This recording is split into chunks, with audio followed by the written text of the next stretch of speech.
may nakita akong post, tuwang-tuwa ako. Kasi, yung survey, ano yan napapanahon talaga yan kasi eleksyon. Kitang-kita ko, kaya naman bigla ako na namang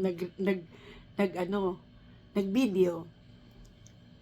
Yung 49% hindi boboto for Amy. Yung 51% boboto for Amy.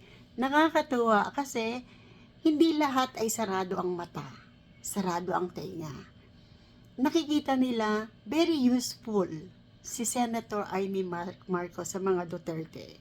Bigyan nyo siya ng chance. Iba si Amy Marcos kay PBBM. Si PBBM, weak. Surrounded siya ng iba-ibang tao na may paghahangad sa posisyon sa gobyerno.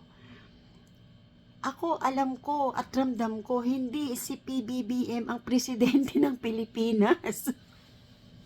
No, no, no. Kung ano man yung nangyayari ngayon, maniwala kayo, iba si Amy Marcos. Vote Amy Marcos. Kailangan siya ng Senado. Kailangan siya ng mga Duterte.